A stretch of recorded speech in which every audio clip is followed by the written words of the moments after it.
Imagine walking into a garage lined wall to wall with neatly stacked storage bins. Shelves are filled with canned food, camping gear, flashlights, batteries, tools, and emergency supplies.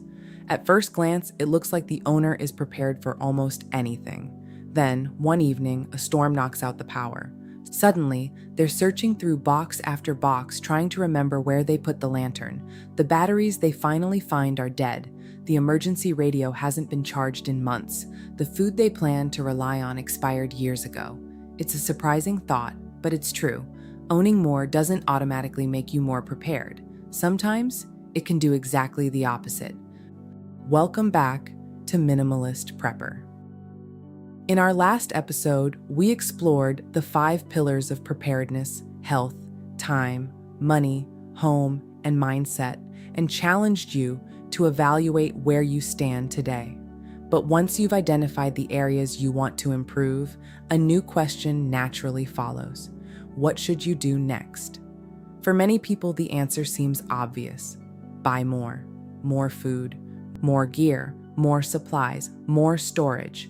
But today, I'd like to challenge that assumption, because preparedness isn't measured by how much you own. It's measured by how well you can respond when life doesn't go according to plan. Think about almost any problem in modern life, and there's probably a product promising to solve it. Feeling tired? Buy a supplement? Want to get organized? Buy another storage container. Concerned about emergencies? Buy another piece of gear. We're surrounded by messages telling us that the solution to uncertainty is another purchase. It's an understandable way of thinking.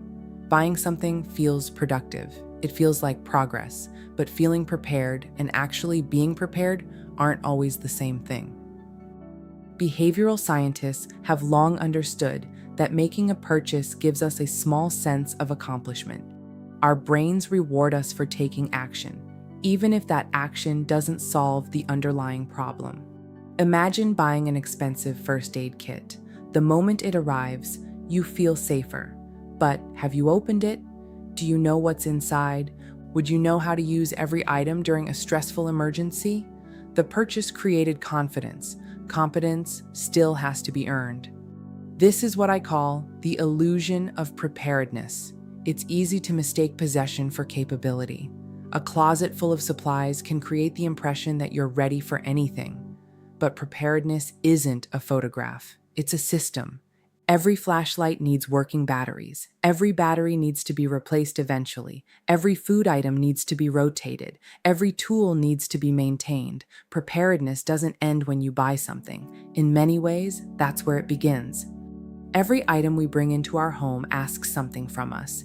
It needs space. It needs maintenance. It needs attention. It needs to be remembered. Individually, those demands seem small. Collectively, they become overwhelming. The more complicated your preparedness system becomes, the harder it is to maintain. And a system that's too complicated often fails when you need it most. Think about the last time you couldn't find something you knew you owned. Maybe it was your passport, an important document, a charger, or even your car keys.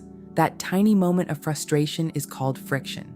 Now imagine experiencing that same frustration during a power outage, a severe storm, or an evacuation.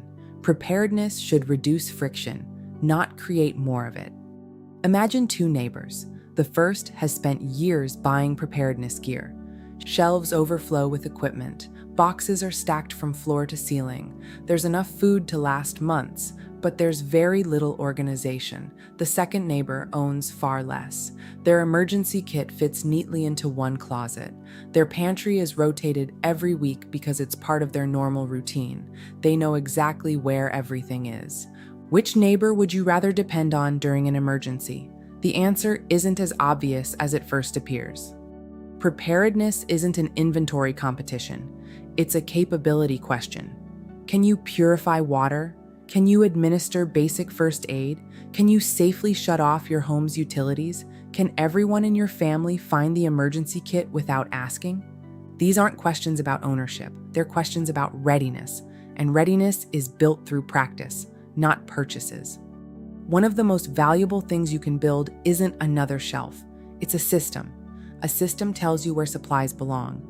when food should be rotated, which batteries need replacing, who checks the smoke detectors, where important documents are stored. Good systems quietly do their job every day, long before an emergency ever happens. This is where minimalism becomes a preparedness advantage. When you remove unnecessary possessions, the important things become easier to see. You spend less time searching, less time organizing, less money buying duplicates, less energy managing clutter. Minimalism doesn't make you less prepared. It makes your preparedness easier to maintain. And sustainable systems almost always outperform complicated ones. Instead of asking, "What should I buy next?" try asking a different question. What vulnerability am I trying to reduce? That's a small shift in wording, but it's a massive shift in thinking. Every purchase should solve a real problem, not simply ease an imagined fear.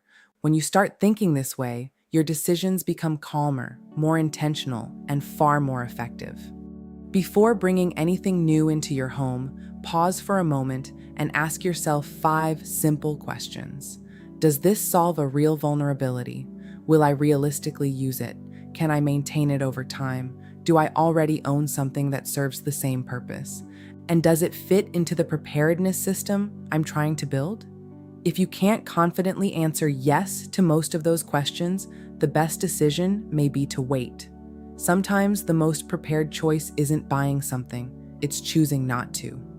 This week, instead of shopping for another preparedness item, spend 30 minutes evaluating what you already own. Open your emergency kit, test your flashlight, replace old batteries, check expiration dates, locate your first aid supplies, walk through your home as if the power had just gone out. Could you quickly find what you need? Often, improving what you already have creates more resilience than buying something new. One of the biggest myths in preparedness is that security can be purchased. In reality, preparedness is built. It's built through thoughtful habits, simple systems, useful skills, intentional choices, and regular practice. Some of the most resilient people you'll ever meet don't have the biggest houses, the fullest garages, or the most expensive equipment. What they do have is clarity. They know what they own, they know how to use it, and they have a plan. Preparedness isn't about owning more. It's about needing less while being capable of more. In our next episode, we'll explore why one of the greatest investments you can ever make isn't another piece of gear. It's learning a new skill, because when uncertainty arrives, skills travel with you, even when your possessions can't.